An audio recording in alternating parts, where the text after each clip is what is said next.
Welcome to Pseudoscience 101, the only channel where someone's lead-defying the 497 tri-type or a wannabe menace to society mocks a personality system because they do not know how to properly communicate their hyperfixation. Happy gay, cigarettes! This video is a Pride Month special, so I'm going to talk about how your personality type impacts your relation to gender and sexuality, but for this video, I'm just going to use queer as a term for anyone who isn't cishet allo.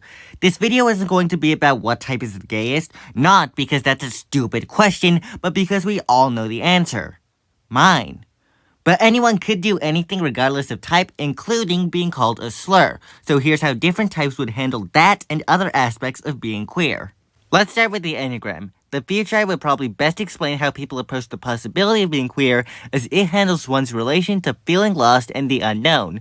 Since 5s are in the rejection triad, they react to that feeling by going, I need to suck it up and be smarter so I am not lost. So they'll probably handle the questioning phase better than the other types who don't really think they can get past those feelings. Such as 6s, who are in the attachment triad and are controlled by their feelings of being lost. I could see them going two very different ways. If they're older, and especially if they grew up in a conservative environment, then being queer would be part of the unknown, causing them to suppress their questions. However, if the 6 is really young and in tune with themselves like a fucking nerd, then the heterosexuality being pushed on them would be part of the unknown, so they'll more loudly insist on being queer. Finally, since 7s are in the frustration triad, they idealize feeling lost, so they're gonna handle the questioning phase a lot dumber than the other types. I know this because I am trans and have a 7 fix. Basically, I was having trouble with family issues, and so I thought, I don't know what the fuck I should do. It'll probably be best if I take my mind off this. I wonder if I'm non-binary. And now my family issues are worse.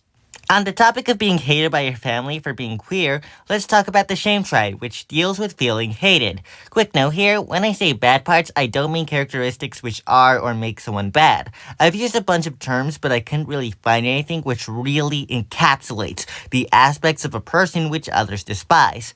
Now, I'm going to regress back into my YouTube persona. Blacked out for a minute there, what was I talking about? Oh right, my family hates me.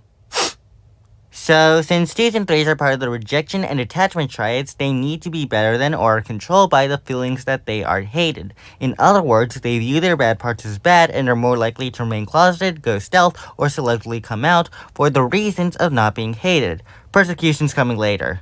However, since we live in a society where it's socially acceptable to support a minority group, but not acceptable to be in it, heterosexual 2s and 3s are more likely to be loud about allyship. Of these types, you'll find more 2s being loud about this because they warp themselves to be desirable, whereas 3s say they're desirable to begin with for some unrelated bullshit. To differentiate the types, let's take a trans 2 and a trans 3 and out them to my dad! Since 2s are rejection types, they need to be better than the feeling that they are hated, which means getting rid of their bad parts entirely. So, if the 2 is dumb enough to want my dad's love, they're more likely to apologize to him, or pretend he's right about his bullshit, or shove themselves back in the closet. However, 3s, as attachment types, are controlled by that feeling and don't think they can get rid of their bad parts. So, most of them would try to change the subject, or if they're a piece of shit, say they're not one of those queers. However, both of them are trans around my dad and therefore end up feeling like shit. Finally, 4, which is my type, is part of the frustration triad and therefore dumber than a bag of rocks. Being shame and frustration, 4s idealize the feeling that they are hated and show off their bad parts. This could show up in how they present their gender, create art, or say the same brain-dead jokes over and over while thinking they're absolutely hilarious. This is going to push a lot of people away, but since 4s are reactive types, they deal with feeling hated by doubling down on their wants, hoping that if they scream loud enough, someone might get them. So, I've accidentally discovered I'm queer and ruined my home life by doubling down on it an unnecessary amount of times. If only there was something I could do about this. Oh wait, this reminds me of the anger triad, which deals with conflict and feeling weak. I'm fucking nailing these transitions. Since 8s are part of the rejection triad, they want to get autonomy directly, so they'll be more attracted to things like protesting or fighting for rights. Since they're also reactive types, they deal with feeling weak by doubling down on their wants. If someone has 8 and 4 fixes, they're never gonna shut the fuck up about rights, and that's great for shitheads like me, who are gonna book it out the country the second we're able to. Speaking of those shitheads, they're likely 9s or have 9 fixes and are controlled by the feeling they are weak. Due to this belief, they're a lot more likely to leave their countries, never leave their homes, or go back in the closet upon receiving discrimination, even if they have poor fixes, because as parts of the withdrawn triad, nines achieve their goal for autonomy by deciding they already have enough of it, so they don't need to get in any conflicts to get more.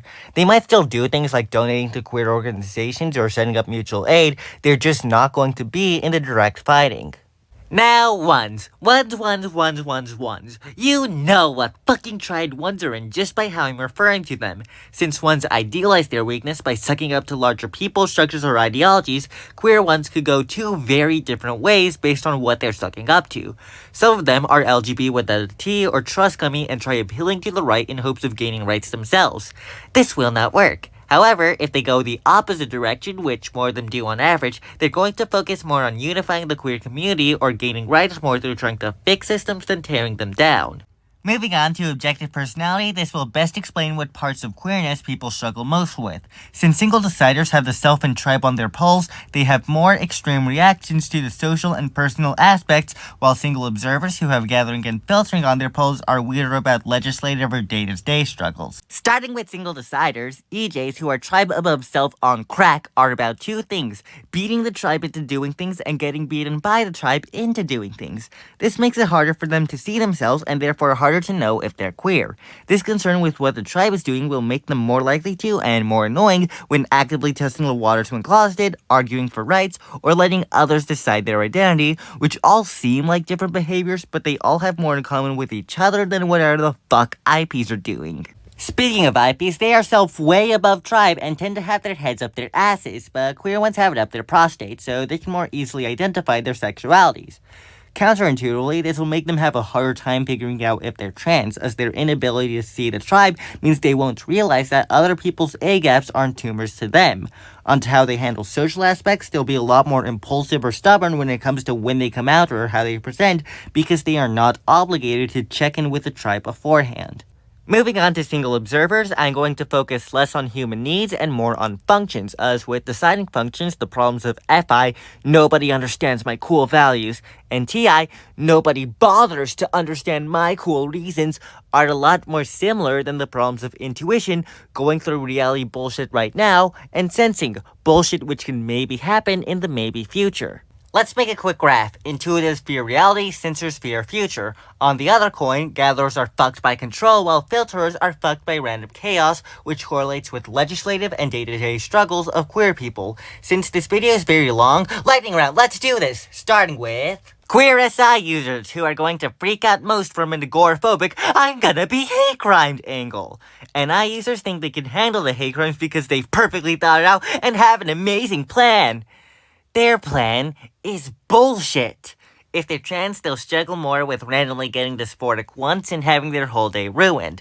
Moving on to gathering functions, queer SC users are gonna freak out about conservative policy in the future. Either a first they came sort of situation, bad policies hyper-focusing on them, or both. Finally, NE users, this is gonna scare the shit out of all of you, are scared of paperwork. Remember that anyone can do anything, so this video is entirely generalities. Also, most of this video was done last minute, but it was pretty fun to cover multiple systems at once. And if you liked how I did that, or just like me, remember to like and or subscribe because it really inflates my ego, because I'm a small creator and it helps out a lot. Also, if you have any questions, boost my engagement by asking it in my comments, and maybe I'll answer them.